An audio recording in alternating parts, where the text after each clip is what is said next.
తెలంగాణలో పార్టీ ప్రక్షాళనపై కాంగ్రెస్ అధిష్టానం ఫోకస్ పెట్టింది. ఈ క్రమంలోనే మంత్రులు రంగంలోకి దిగారు. సీఎం రేవంత్ రెడ్డి ఆదేశాలతో అన్ని జిల్లాల ఎమ్మెల్యేలు ఎమ్మెల్సీలతో మంత్రులు సమావేశం కానున్నారు. కాసేపట్లో కరీంనగర్ ఎమ్మెల్యేలు ఎమ్మెల్సీలతో మంత్రి ఉత్తమ్ కుమార్ రెడ్డి భేటీ కానున్నారు. జిల్లాలోని రాజకీయ పరిణామాలపై నేతలతో ఉత్తమ్ కుమార్ రెడ్డి చర్చించనున్నారు.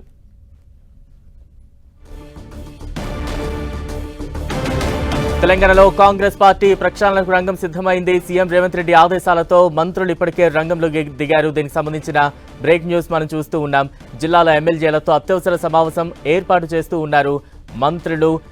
ప్రస్తుతం దానికి సంబంధించిన అప్డేట్స్ మనం చూస్తూ ఉన్నాం. ఇక మరి కాసేపట్లో ఎమ్మెల్యేలతో మంత్రి ఉత్తమ్ కుమార్ రెడ్డి భేటీ కానున్నారు. తాజా అప్డేట్స్ అందించేందుకు ప్రతినిధి ప్రతాప్ సిద్ధంగా ఉన్నారు. ప్రతాప్, బలరాం, కాంగ్రెస్ పార్టీ ఎమ్మెల్యేలతో వరుసగా సమీక్ష సమావేశాలు నిర్వహించాలని చెప్పేసి నిర్ణయించింది. ముఖ్యంగా ఈ మధ్య కాలంలో ఇన్ఛార్జ్ మీనాక్షి నటరాజన్ వచ్చిన తర్వాత ఎమ్మెల్యేలకు సంబంధించి వరుసగా సమీక్ష సమావేశాలు జరుగుతున్న సందర్భంగా కూడా ఎమ్మెల్యేలు ప్రధానంగా ఇదే అంశాన్ని ఆరోపించడం జరిగింది. మాకు మంత్రుల నుంచి టైం కేటాయించట్లేదు. గతంలో కేసీ వేణుగోపాల్ దృష్టికి ఈ అంశాన్ని తీసుకెళ్లినప్పటికీ కూడా ఆయన చెప్పినప్పటికీ కూడా మంత్రుల నుంచి పూర్తి సహాయ సహకారాలు ఉండట్లేదు. ముఖ్యంగా ఇన్ఛార్జ్ మంత్రులు తమకు టైం ఇవ్వట్లేదు అంటూ కూడా కొన్ని కంప్లైంట్ వెళ్ళినట్టుగా కూడా పార్టీ వర్గాలు చెప్తున్నాయి. అందులో భాగంగానే మీనాక్షి నటరాజన్ ఈ మధ్య కాలంలో సీఎం రేవంత్ రెడ్డిని కలిసి కూడా ప్రత్యేకంగా ఇదే అంశానికి సంబంధించి కూడా చెప్పడం జరిగింది. ఖచ్చితంగా మంత్రులంతా కూడా ఎమ్మెల్యేలు కోఆర్డినేట్ చేసుకోవాల్సిన అవసరం ఉంది. అందరూ కోఆర్డినేట్ చేసుకొని ముందుకెళ్లాలి.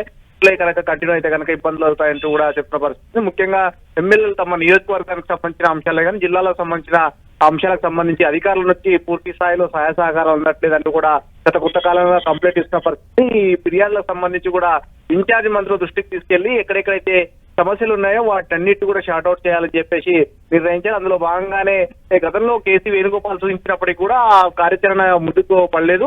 ఈ నేపథ్యంలో మీనాక్షి నటరాజన్ చాలా స్ట్రిక్ట్ గా అందరూ ఖచ్చితంగా కోఆర్డినేట్ చేసుకోవాలని చెప్పేసి ఆదేశాలు ఇవ్వడం జరిగింది.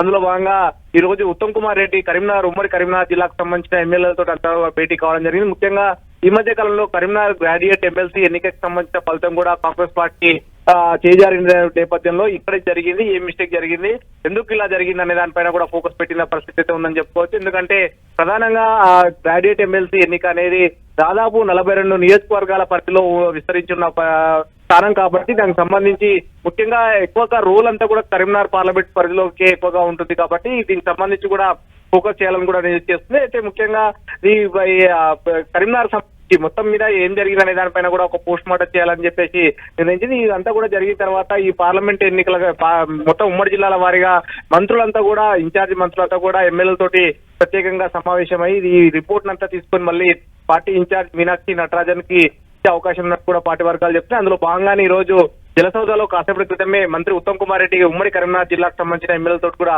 భేటీ కావడం జరిగింది.